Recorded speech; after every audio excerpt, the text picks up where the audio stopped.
Hi everyone, good afternoon. Welcome to Monza and the first round of the Ferrari Challenge for 2025 here in Europe. As you can see, it's a very busy place down there on the grid ahead of the first Trofeo Pirelli and Pirelli Am race for Ferrari Challenge for 2025 as we take to this extraordinary circuit for round one. It is the Temple of Speed.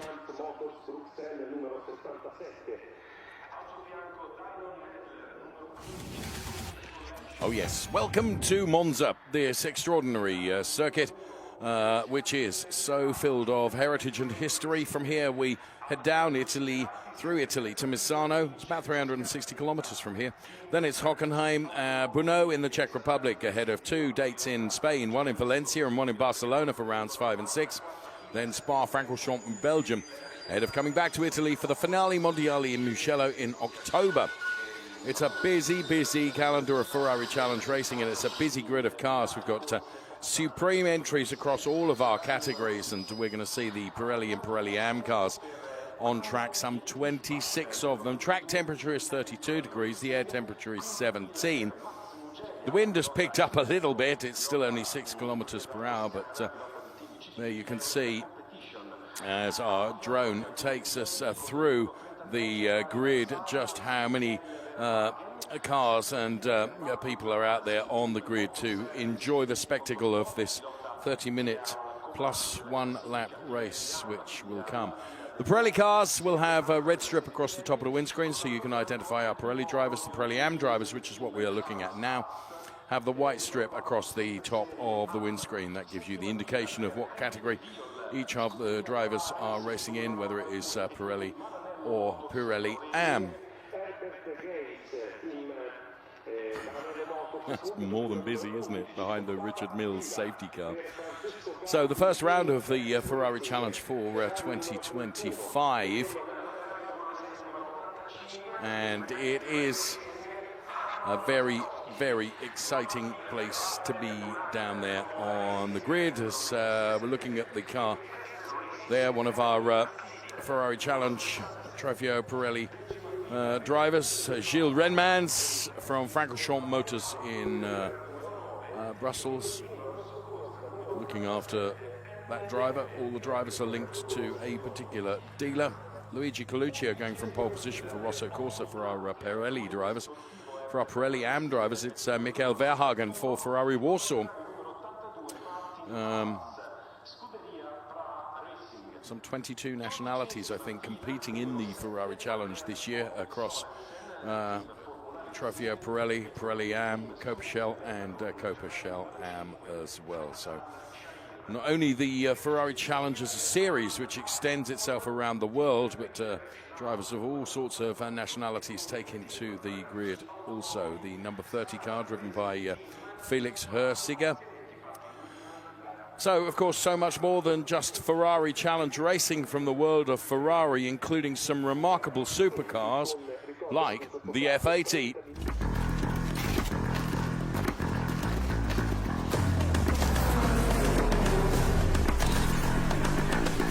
Again, we won the ball again!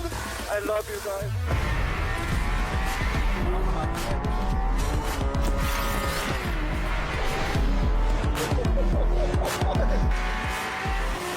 This V6 is amazing, it's crazy.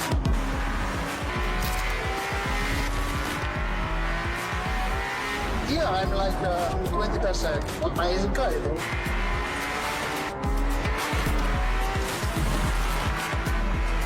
I know this is nice, yeah?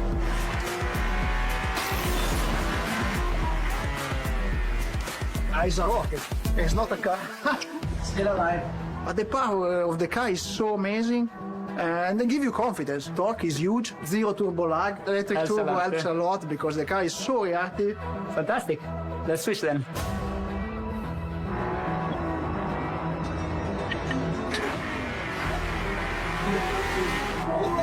This one was on the limit. No, but you know what? It didn't feel on the limit. It was the same like the one you did.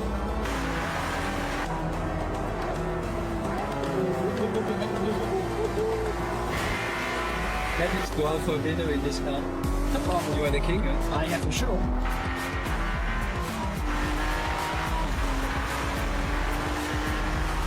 This is the coolest car I've ever driven, for sure. Alessandro Pierguidi and Nicolas Nielsen having a bit of fun with the Ferrari F80. This is Dylan Medler then, as you can see. 2024 Ferrari Challenge North America Trofeo Pirelli winner, racing in both North America and also in Europe as well, driving for the Collection Ferrari of Miami. Dylan Medler, what a driver. And he goes from P4 on the grid in the number 15 car, as all non-essential personnel make their way off the grid right now as we get ready for the race to get underway. Final instructions being given and passed on then from all of our drivers and their engineers and coaches then, as all the non-essential staff, as I say, make their way, and guests and family and supporters, etc., make their way off the grid right now. The number 1 car is driven by Yasin Ferati. Great to see him racing in a Ferrari Challenge car. I first met Yasin, who was sim racing, and now looking in and driving in the top class of Ferrari Challenge Trofeo Pirelli. Well done to you as we look back from the Richard Mille's safety car with 30 minutes plus 1 lap to go before the race to come from Ferrari Challenge Trofeo Pirelli. What a sight that is to behold. Those Pirelli cars and Pirelli Am cars then. Pirelli with the red strip across the top of the windscreen. Pirelli Am drivers with the white strip across the top of the windscreen, so you can identify who is driving in which category. So the Temple of Speed, the Monza circuit, it's an extraordinary circuit. And to find out a little bit more, we call upon Francesco Galli.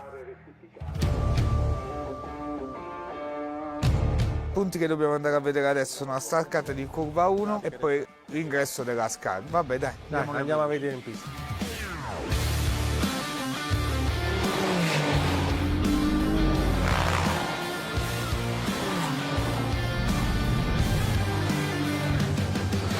La prima variante è molto importante perché comunque noi arriviamo a 295 km/h. Questo è dove staccavamo i test, Sì. che non va più bene. No, oggi. no, adesso la pista è molto più prestazionale, quindi potresti anche frenare a 200, arrivi davvero forte. E calcoli che arrivi in 7ª marcia e butti giù 5 marce. Però da qui sembra lontano. Sembra lontano, però inevitabile, arriva in un attimo.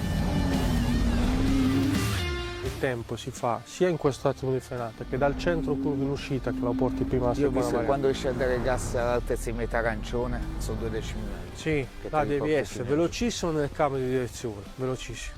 E dar gas prima perché comunque alla fine Io la riesco a macchina... fare girare che gli do la botta di sterzo tutta una volta, che prende. Sì, però non tanto bruscamente, Una sempre zampatella. lineare, però che comunque alla fine la trazione ce l'ha la macchina, quindi puoi sfruttare tutta l'accelerazione e portartela subito alla seconda variante.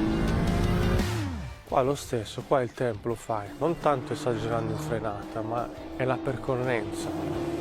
Io ho visto che anche quando ti rendi conto che stai arrivando un po' lungo, che hai lasciato via il freno, quando prende, anzi sei pure più veloce perché pizzichi meno il cordo e sta già piantata sul lato d'appoggio la macchina. Calcola che qua tu arrivi in quarta, giusto? Sì, quarta. Quarta, subito quinta. Comunque il tempo si fa là e si fa qua. Si fa nella prima variante e anche al secondo in è molto importante.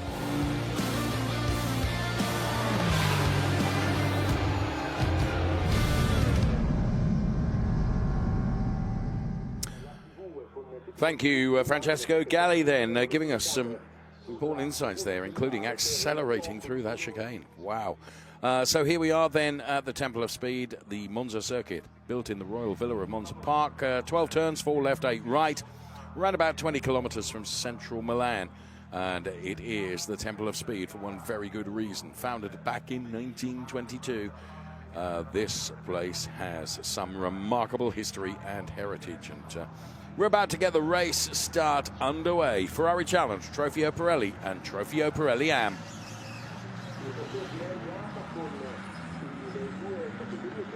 Cars off then on their formation lap behind the Richard Mille's safety car. And this turn 1 two sequence. The first chicane, the Variante di Rettifio. I cannot tell you how tight that is. From the back to the front, let's do the grid for you. It's Gianmarco Marzialetti and alongside Armin Arifpour.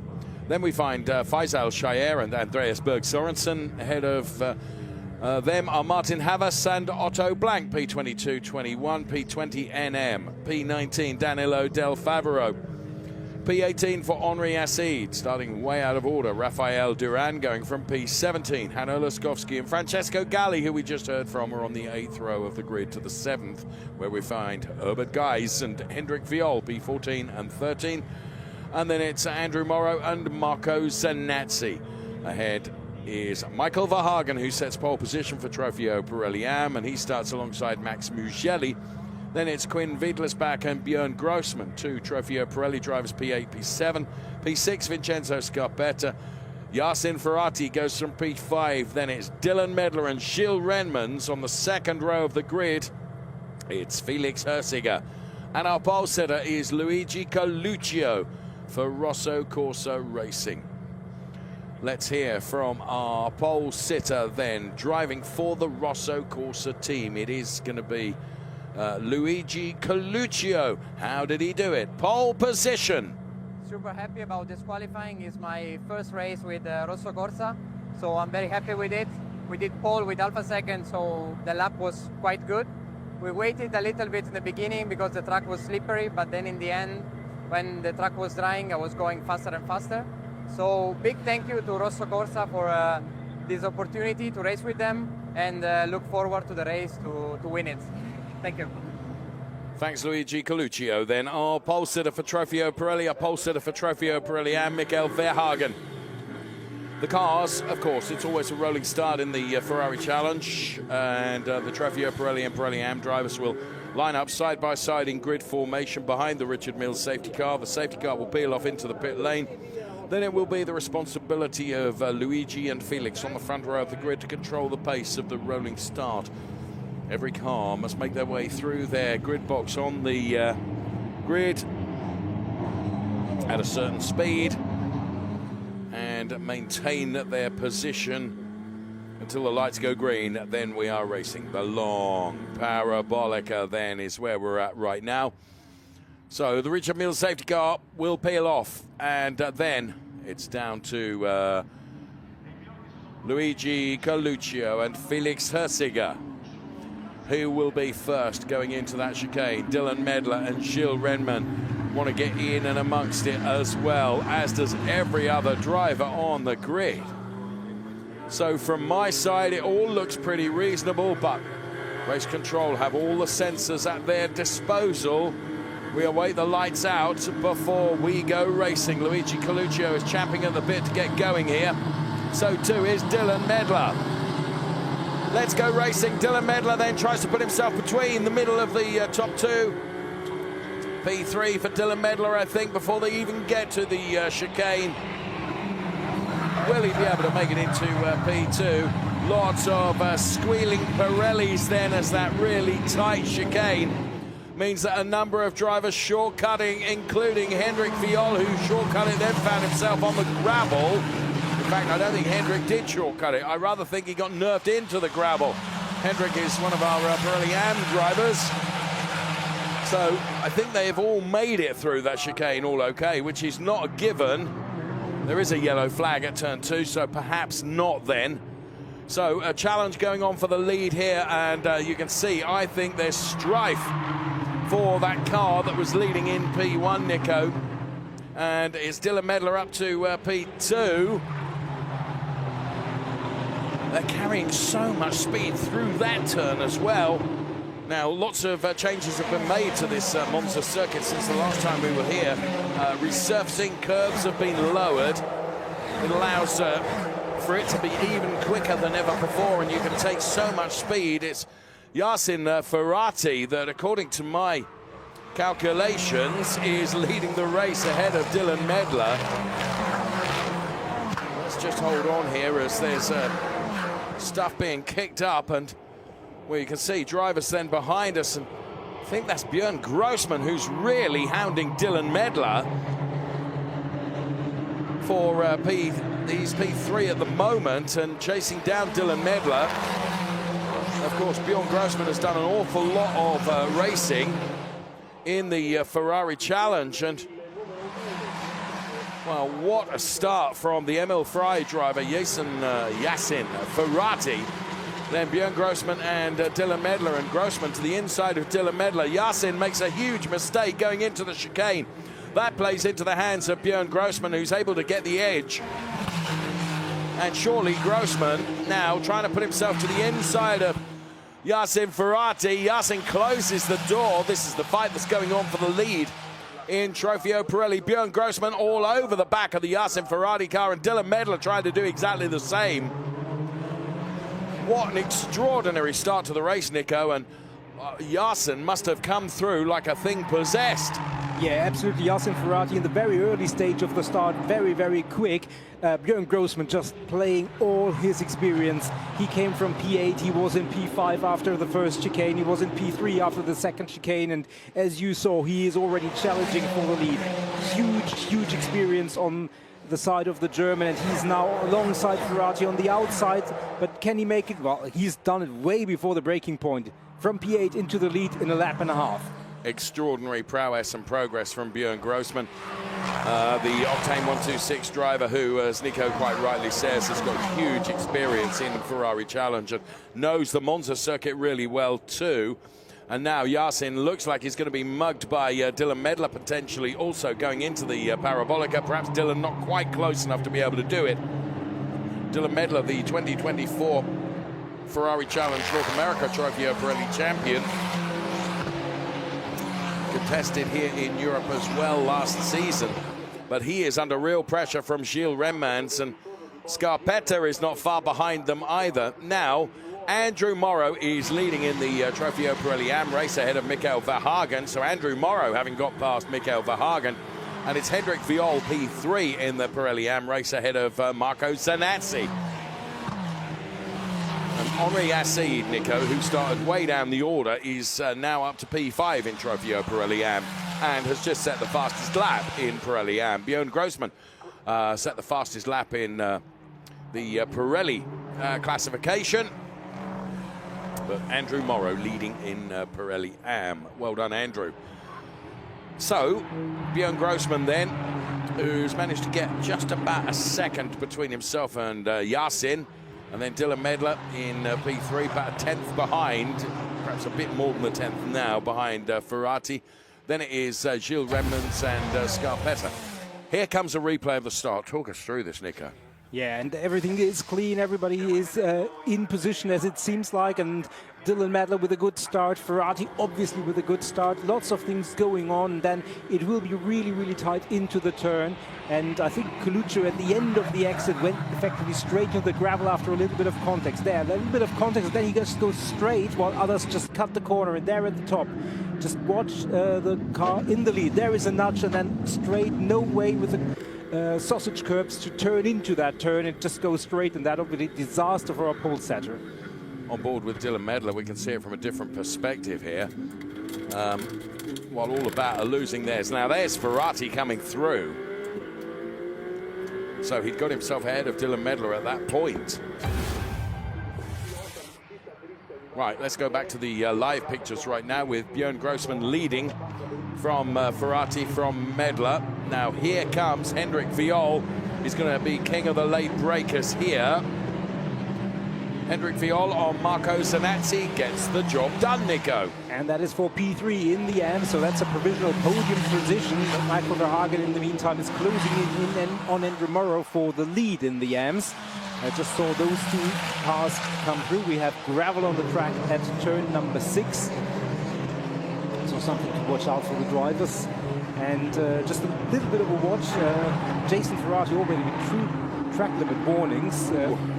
Bjorn Grossman with 1, so that's with 23 minutes and 40 seconds remaining as we see another overtake, and that's Zanazzi coming back on Hendrik Viol, and Henri Acid slowing. Yeah, he's slowed right down. So because Henri Acid went through as well, don't know whether you'll pick up, but he had lost momentum. So you can't even see the Viol car into the picture at the back of that picture. There is Andrew Morrow, who you quite rightly say he's now being chased down by Michael Verhagen. So there's Morrow, there's Verhagen. This is for the lead in the Trofeo Pirelli Am race. They are virtually welded together. Andrew Morrow can defend the inside line. Michael Verhagen's going to have to try and go the long way around the outside, which ain't going to work here at the Parabolica, but if he can get a very good exit and try and get alongside him as they head towards the first chicane, and Andrew positions the car pretty well in the center of the circuit, which gives him the option of going left or right, but here comes Verhagen now. Side by side they go. But, oh, another car has gone round. I think that was Yasin, was it not? It looked like it. It looked like an MFI racing car, and yeah, I think that is Jasin Ferati. Oh, something must have happened there. I'm sure we will get a replay of that, but that changes the order at the very front. Björn Grossman in the lead, then it's Renmans a second, Dylan Medler third, so all kinds of things going on in that instance. Look at this, Andrew really having to stick his elbows out metaphorically here, because there is no question about it. Michael Verhagen wants the lead in that Trofeo Pirelli Am race and is setting about Andrew Morrow with aplomb, it has to be said. And there is the stricken Hendrik Viol car, which I thought I saw that slowing. Now, at the moment, there's wave double yellows there. Is it going to stay like that where that car is? It's only just off the tarmac. I appreciate it's not on a place ordinarily. There's Andrew Morrow then leading the Trofeo Pirelli Am race from Michael Verhagen. And there was Francesco Galli, we could just see beneath us coming into the pit lane. So the driver who gave us a great tour around the track together with his driver coach, he is in the pit lane. Not sure if there was any problem or any contact, but for the moment he is down in the pit lane as we watch our AM leaders battle it out. Progress chart on the left-hand side of your screen. Up 6 places for Björn Grossman, up 7 places for Andrew Morrow, up 8 for Henri Hassid. Yeah, and Henri Hassid, he had him coming together with Verhagen in qualifying. Just didn't see Verhagen coming through, and that meant that he had to abandon his qualifying early. And now he's moving up the order, as you said, and showing his pace. So the 1, 2, 3 in Pirelli, it's Grossman from Gilles Redmans, then it is Dylan Medler, the 1, 2, 3, then the 1, 2, 3 in the AMs. It's Andrew Morrow, Michael Verhagen, but they've got Yasin Ferati between themselves and Marco Zanazzi, who is running P3 in the Pirelli AMs at the moment. So good defensive driving here from Andrew, who is not yielding, if I may say, to the pressure that's being mounted upon him by Michael Verhagen. Fastest lap seesawing between the two of them. Done the first 10 minutes of the race. Bear in mind it's a 30-minute race plus 1 lap here in the Ferrari Challenge. Loving that speed camera. You can really feel and see and hear the speed of these remarkable 296 Challenge cars. So, you can see Michael Verhagen just getting the back end of the car onto the gravel a little bit, and we have got a safety car coming, and I suspect the safety car is for the recovery of the Hendrik Viol car, I reckon. Yeah, we didn't see anything else. Our timing screen also doesn't lend any credence to any other reason, but we will see. We will see. There is the safety car, and it picks up Björn Grossman and everybody else. So any gaps that have developed count for naught. Yeah, you've got to feel for somebody like Björn, who's built up very nearly 5 seconds worth of margin. And it's going to count as 0 now, pretty much. So safety car is out, and that will be for the recovery of the Hendrik Viol car, and possibly for somebody with a broom to get about the gravel that's on the on turn 6, maybe. And probably 10 other places. Yeah, maybe so. Yeah, maybe so. Just making a general cleaning up effort. After 10 minutes or so of this race, everything's neutralized behind the safety car. Now, as you say, Björn Grossman's gap counts for naught. His progress, however, doesn't, and he's certainly way up the order from the start, and there is the reason why Jasin Ferati went around, and that is, I'm afraid, Dylan Medler in a little bit of a pushing motion on the inside of that turn. Didn't see the beginning of it, so hard to sort any blame, but certainly the two touched on that occasion. Okay. So we're on board with the Richard Mille safety car with Björn Grossman, the car that you can see center picture. Gilles Renman is P2. There is Christian Berchinger, who is the boss of the Octane 126 team. Hello, Christian. And he said to me last year, you know, I can't remember where we were, Nürburgring, maybe. And he said, I've got a plan to get Björn Grossman back into the challenge next year. I said, okay, Christian, we look forward to that. Thinking, yeah, lots of people have lots of plans in motorsport. Sometimes they come off and sometimes they don't. It did.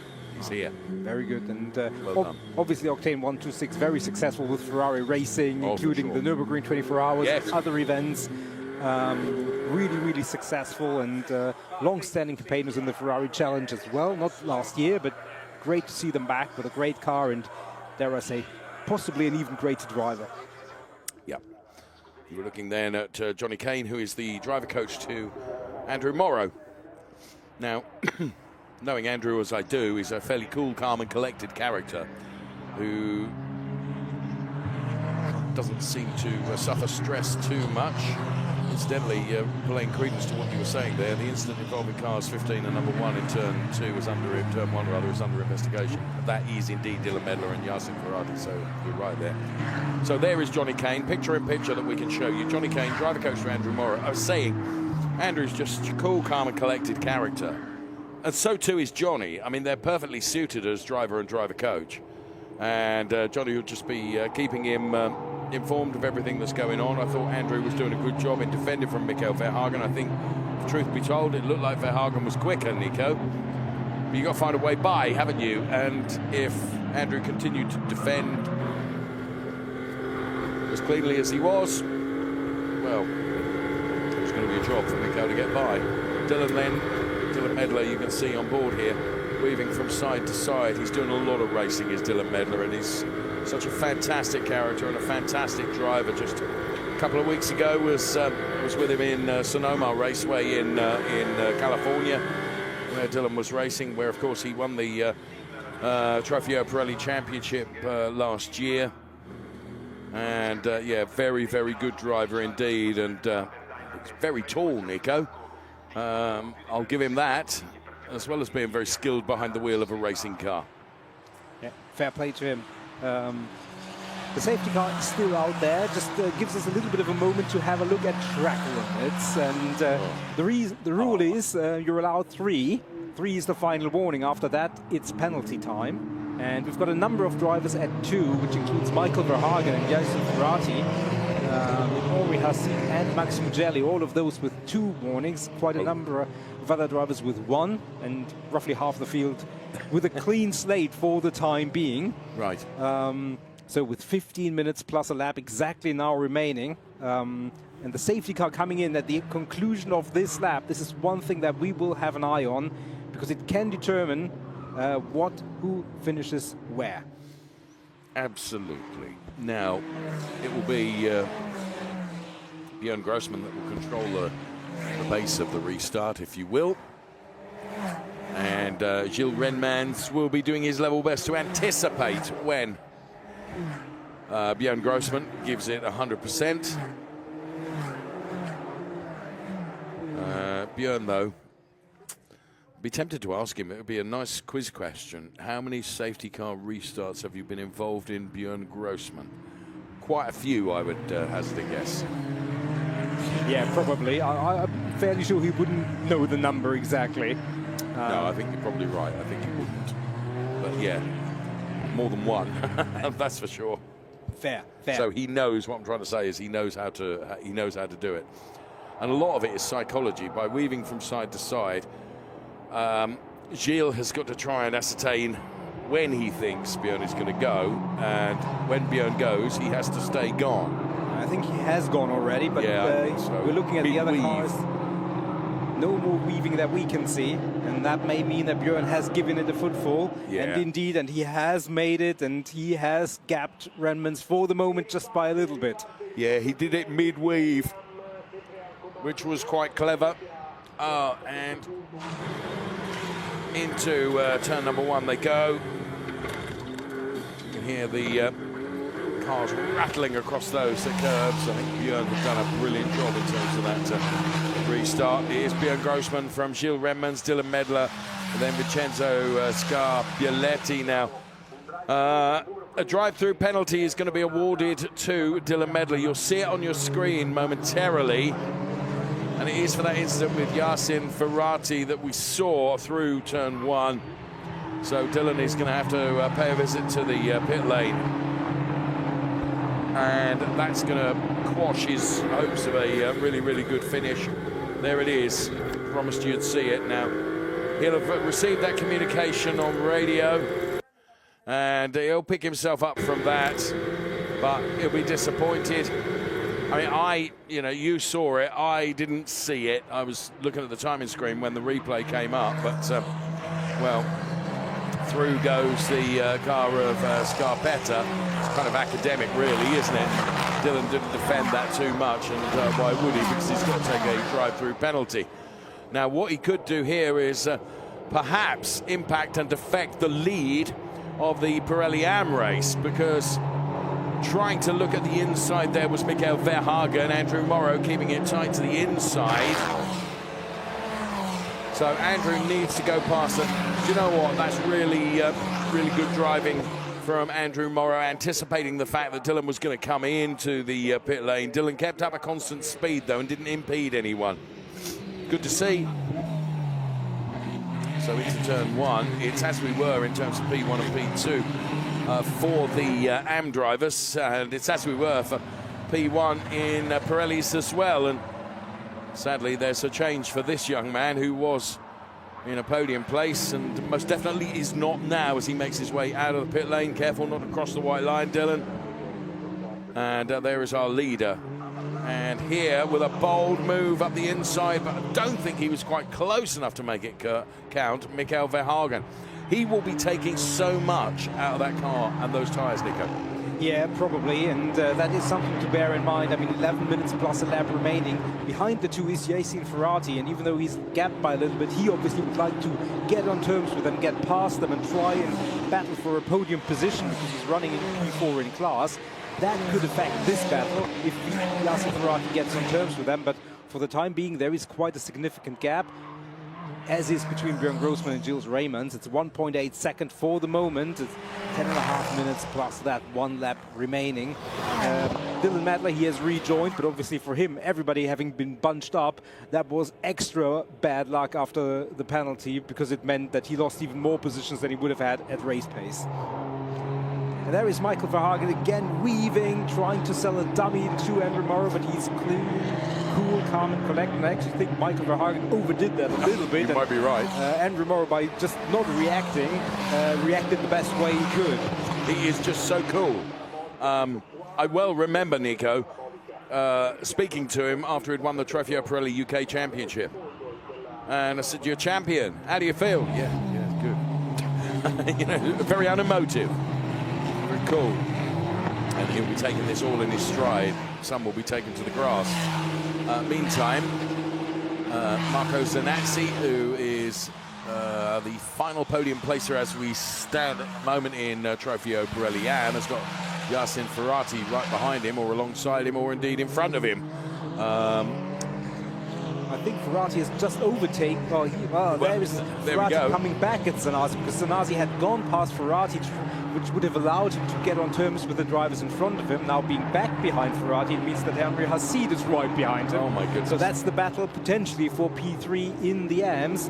And now we get a drive-through penalty for car number 11, overtaking under yellow flags. And yeah, and that's Herbert Geis, who is P5 in the AMs. Oh, what a shame.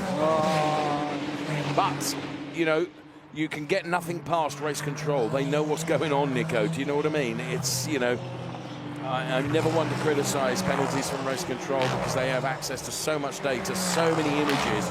I mean, we're blessed in TV production in terms of having a lot of images. It's as naught in comparison to race control. They can see everything. You can get away with nothing. Now, of course, Michael Verhagen's having to work really, really hard to try and get back at Andrew Morrow, having had that not off, but really wide moment of the Parabolica. There's Henri Acide then, who is running P4, and he will definitely be chasing down Marco Sanazzi because Henri Acide would love to take a podium out of this. He's the winner of the Copa Shell Championship in 2024 with Ferrari Challenge here in Europe. As Herbert Geis dives in to take his drive-through penalty. And there's plenty more going on as well. That's Hanno Laskowski in the number 85 car. I believe getting past Max Mugelli. Indeed so Hanno Laskowski go past Max Mugelli, and you have to Quinn Wiedlis back now, who's the next car in the order, the number 22 car, but that's a ways up the road. So Björn Grossman, 1.3 seconds, the margin over Gilles Renman, then Vincenzo Scarpietti.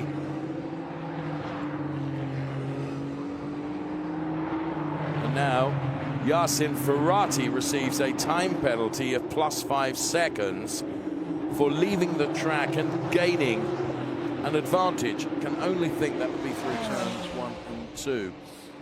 So Yasin, who's P4 at the moment, with a 5-second time penalty, that's probably going to drop him behind Quinn Wiedlis back. We'll see. Meantime, there is Björn Grossman with a 1.4 second margin over Gilles Rimans. That he's coming down now as Gilles has set the fastest lap. We've got 6 3/4 minutes plus a lap remaining. Andrew Morrow continuing to lead in Trofeo Pirelli Am. There's confirmation of that time penalty to come for car number 1, which is Yasin Ferati.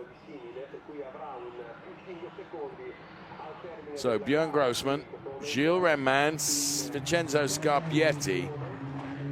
Then it's Andrew Morrow, Michael Verhagen and Marco Sanazzi, the top 3 for our Trofeo Pirelli Am drivers.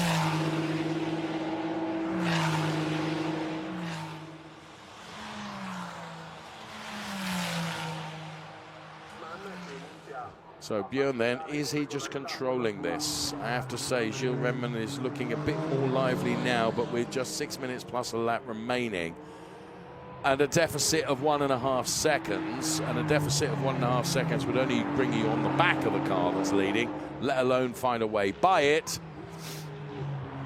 It'll be a tall order, but he's giving nothing away. He's going to keep on pushing.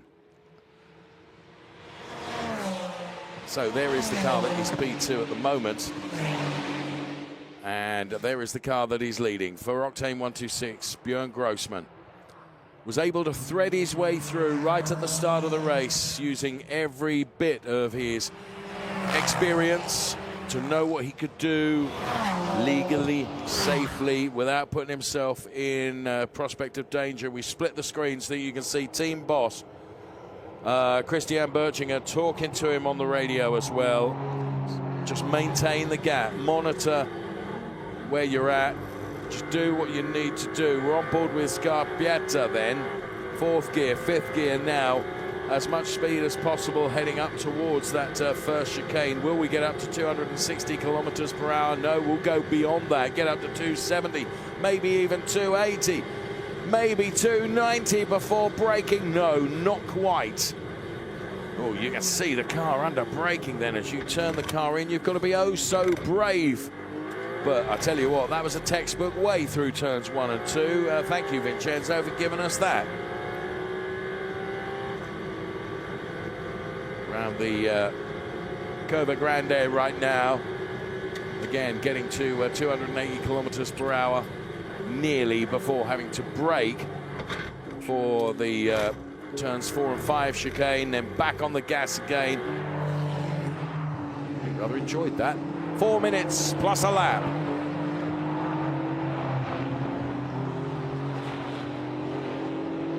In this dual category race that we've been enjoying from Ferrari Challenge, Trofeo Pirelli and Trofeo Pirelli Am.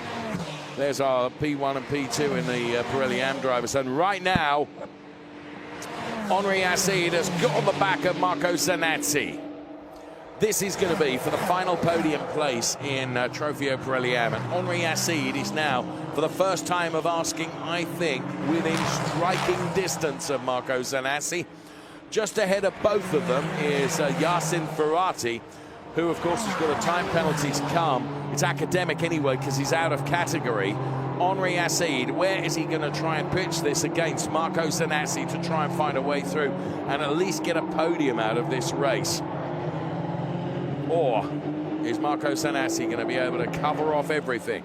Look at that. Talk about a different line from Henri Assid. Is it going to pay off for him? 3 cars almost welded together there.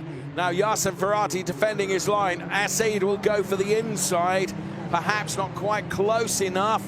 Now will Assid dive to the inside. But the inside rapidly becomes the outside. But Henri Assid now, if he gets good exit from turn 2, what can he carry through the Curva Grande? And where can he put himself alongside Marco Zanazzi? Will it be on the approach to the next chicane? You've got to be brave and dive to the inside. Again, not close enough to be able to do so. But we've got time running out here. 2 minutes plus a lap. Yasin Ferati, unbelievably, is almost like the cork in the bottle of this Am race that's going on for P3, the final podium place in Trofeo Pirelli Am. Yasin Ferati has got Michael Verhagen, he can see in the distance. It's academic, because as I say, Yasin has got this time penalty to come. And meantime, well, of course, Marco Zanazzi wants to find a way by, but so too does Henri Assid. Yeah, and it's after this lap, it's going to be 2 more, because once they hit the timing line, not the next time, but the time after, the time will have elapsed. So it's that plus 1 lap. So it's 2 turns and 2 laps remaining to do anything about your current position, or rather to defend your position where you are. And Marco Zanazzi really has to be careful, because Henri Assid has so much experience, and if Marco finds himself stuck, for lack of a better word, behind Ferati, Assid will be there. Like a viper ready to pounce, you just get the impression Assid is going to go for it. Where is he going to go for it? Let's pick them up from this camera here. So Zanazzi just taking a look at the inside of Yasin Ferati on that occasion. Well, it's as we were, to be honest. That was almost a photocopy of how they went through turns 1 and 2 last time around. Yeah, the gap at the lead is down to 1 second or just over that, but Björn Grossman really experienced. So I think he is really managing that, and Marco Zanazzi really under pressure, not an enviable position, because now Assid is really on his rear bumper. Yes, it is very close, and as we go into the garages, you can almost feel the tension in there as well. So, Henri Assid continuing to push, but he is running out of time. There's going to be 1 more lap after this one. Is he deliberately leaving it until then to have the last lap lunge? Who knows? Because he doesn't want Zanazzi to come back at him. Possibly. We can see also Verhagen again a little bit closer tomorrow than he was. Time has run out, so it's this lap and the 1 extra that's coming up. Now Ferati has gapped the 2 a little bit, so that maybe allows Zanazzi to be a little bit more free, not being stuck right behind him, but obviously Assid really close still. So Andrew Morrow starts the final lap, the final lap that Björn Grossman had started a few meters before. And now there is the number 26 car, Björn Grossman, very experienced Ferrari Challenge racer. Here comes Henri Assid. Well, he looked, but he thought better of it. Discretion, the better part of valor. It's now or never for Henri. And Marco Zanazzi knows that. So Marco Zanazzi will adopt defense strategy 3, i.e., I'm going to make this 296 challenge a bit wider than it really is. to prevent Henri Assid from coming through. There are only certain places probably where Henri can make it happen. Is he going to go for it into the Parabolica for the last time of asking? That would be my guess. Not many more. Ascari would be another opportunity. Yes. But it's not that much of a braking zone anymore as it used to be, so that's going to be a tall order.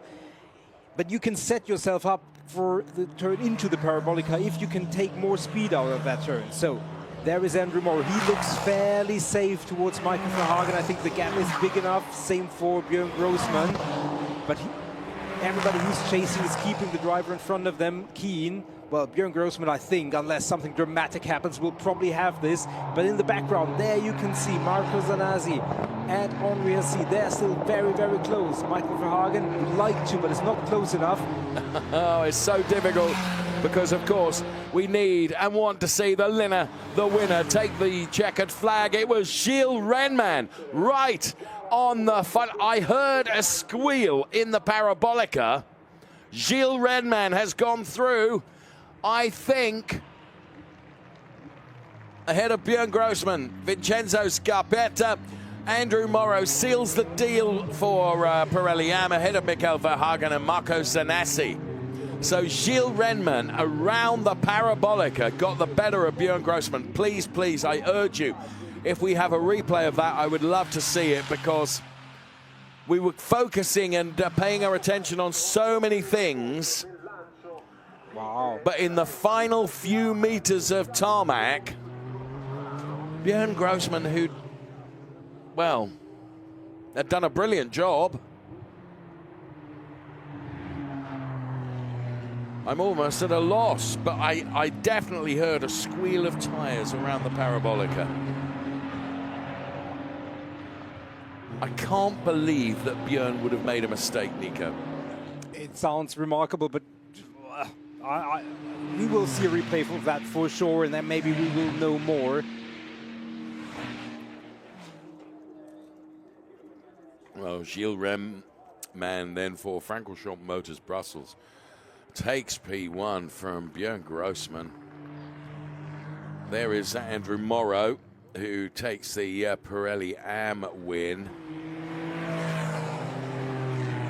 So, Gilles Renman, Björn Grossman, and Vincenzo Scarpetta.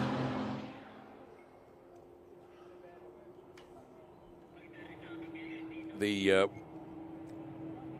podium places in Trofeo Pirelli. Just when you think you know what's going to happen and how it's going to end, you don't, in truth.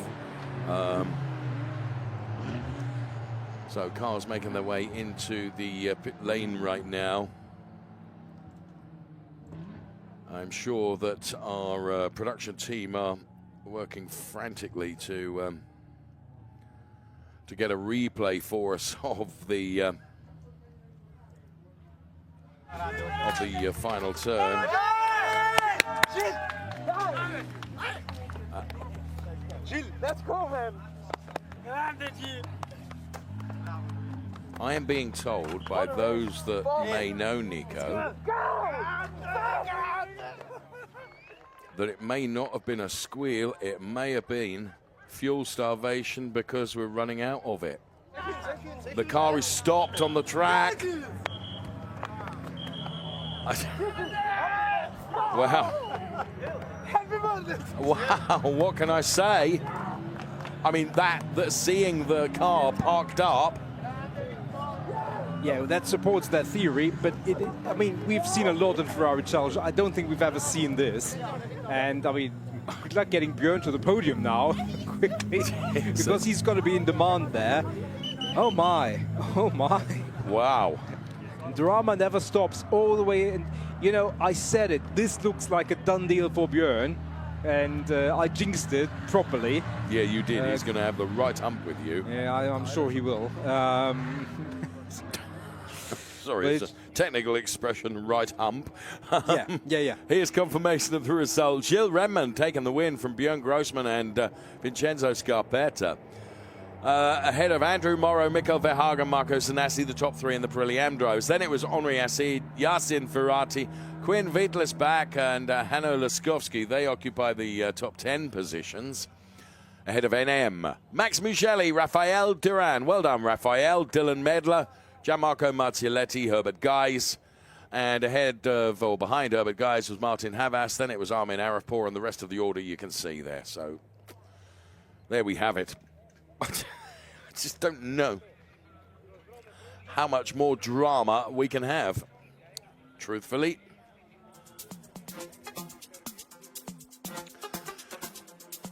We're going to hear from Gilles Redmans in just a moment, who must feel that, you know, to a point, Nico, despite having pushed as hard as he had, you know, that was a bit of a gift, wasn't it? Well, certainly, I think entering the Parabolica wasn't expecting to be the winner interview now, but let's hear what he's got to say, because Ludovic's with him. Wow, Gilles, what a debut for you, and what a race. P1, you ended in the first position. Was a very chaotic and crowded start, and then a thought race, but you managed in the perfect way with your car and your team, and you went in the best way. Yeah, it was an amazing race, actually. I couldn't have asked for a better first race. We had a big crash in the, at the start, then the safety car, and after I tried to get in a rhythm. But when I saw like the last lap, the gap to the first one was too big, so I took it a little easy. And then the last corner, I don't know what happened. Suddenly I saw my competitor turn over to the right. I think he ran out of fuel or something. So we managed to win, kept it on track, and we did everything we had to do. Thank you so much, and congratulations. Thank you. Good to hear from Gilles Redmans, then, who couldn't believe his luck, truthfully. We're going to be hearing from Andrew Morrow as well, who is our Trofeo Pirelli AM winner. Well done, Andrew. Really pleased for him. The driver from Charles Hurst, who has put it P1 for Pirelli AM. And that's the car that delivered the victory for him. And he had to defend and defend and defend, but he did it with aplomb. Let's hear from Andrew Morrow now, Trofeo Pirelli AM winner. Andrew, congratulations. You are the first win in this category in Pirelli AM in Monza for this season. Can you tell us more about your strategy and your feelings to be here? Yeah, no, I'm delighted with that race. It was good. Of all places to win at Monza, it's pretty special, so I'm happy with that. Just got off a good start at the start of the race, managed to gain a few positions, but Michael and me had a bit of a battle at the start, and I managed to get past him early on and just get the head down and start to pull away, but he was on my tail the whole way through, and it was a challenge, so had to keep the head down and just keep pushing on. But no, a good race. I'm delighted with the result. Thank you so much. Thank you. Well done, Andrew Morrow, race winner here in Monza. Cars lined up behind the safety car. Quinn Wittelsbach looking forward to the start of the race. Trofeo Pirelli and Pirelli AM. Jasin Ferati really going for it right at the start as well, weaving from side to side. Which way would he go? All the cars into the chicane. Not everyone was going to be able to make it through completely unscathed, and Luigi Coluccio was one of those that got caught out there. Dylan Medler, well, he had to take avoiding action, but did so and kept his foot in. But Yasin Ferati was making moves as well. So many drivers, and yeah, just a clip, and that was unfortunate, and that would be the end of the race. Yasin Ferati getting a touch from Dylan Medler.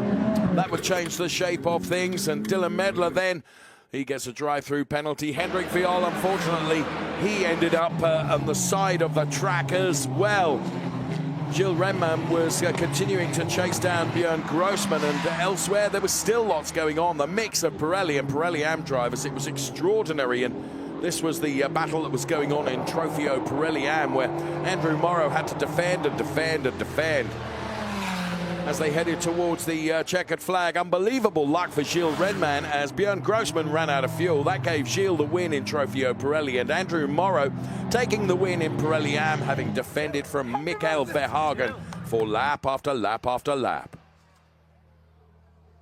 So those were the highlights. These are the race statistics. Björn Grossman making progress of 5 places. Gianmarco Marzioletti of 11 places. And the fastest lap comes from Gilles Redmans and Mikael Verhagen.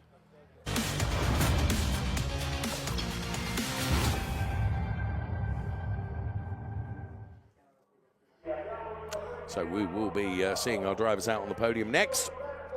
We'll be seeing Gilles Renmans and Andrew Morrow, of course, on the top steps of the podium. But Pirelli podium first of all. Taking to step 3 will be Vincenzo Scarpetta. This is the podium for the AM drivers, I beg your pardon. Because I think that Björn Grossman is given a little bit more time to return. Sent a bus for him. Fair point.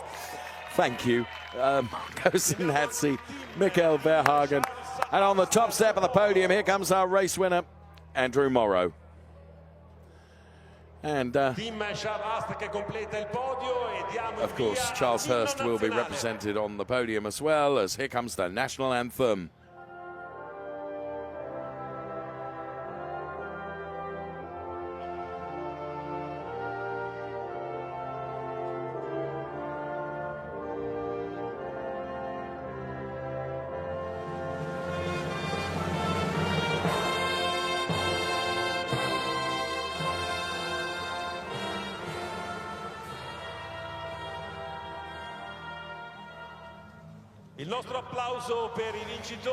I'm told Björn Grossman has just made it to the Sony bus stop.